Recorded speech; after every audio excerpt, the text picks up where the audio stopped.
তুই কত নাম্বার বেঈমান।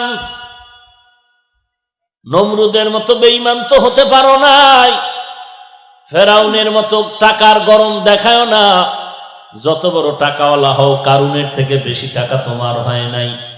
যত বড় চেয়ারের মাস্তানি করো, নমরুদের মতো চেয়ারের পাওয়ার তোমার হয় নাই, ফেরাউনের মতো হয় নাই, সাদ্দাদের মতো হয় নাই। যেই সাদ্দাত আল্লাহর জান্নাতে যাবে না, নিজে জান্নাত বানাইলো। দুনিয়ার নাম্বার ছাড়া বেশ্যাদেরকে জান্নাতের হুর বানাইলো। সুন্দরী রমণীদের হুর বানাইয়া সাদ্দাত জান্নাত দেখতে যায়। পেছন থেকে এক বুড়া হাঁটে আর কয়, সাদ্দাত আমার একটু কথা শোনো। সাদ্দাত পেছনে তাকায় বলে, কথা শোনার টাইম নাই।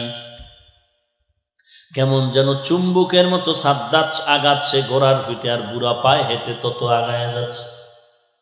এক পাও ঘোড়ার উপরে আর এক পাও জান্নাতের গেইটে। বুড়া সামনে গিয়ে কয়, পাও নামাবি না আমি আজরাইল। অন্ধকারে পথের মাঝে চলছো ভাইও একা, মনের মাঝে খেলছে তোমার কত আঁকা বাঁকা। সাদ্দাত সম পলক তোমায় নাহি কহেলিতে দিবে, হুঙ্কারে মালাকুল মওত তোমায় নিয়ে যাবে।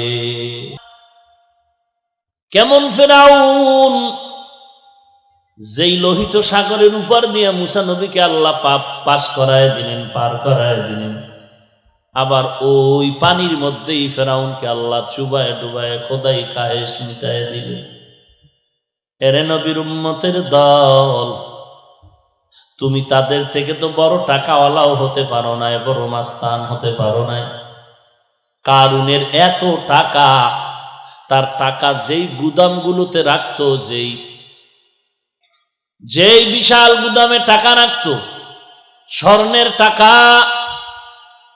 এই গুদামগুলোর তালার চাবি বহন করার জন্য প্রায় 70টা উট লাগতো। উট 70টা উট শুধু চাবি টানতো। এবার বুঝেন কি পরিমাণ তালা, আর এই তালা কি পরিমাণ গুদাম তার মালে। এই জমিনে পিছু টান ছাড়া কেউ নাই, অভাব ছাড়াও কেউ নাই। বরং যে যত টাকাওয়ালা সে তত বড় অভাবী।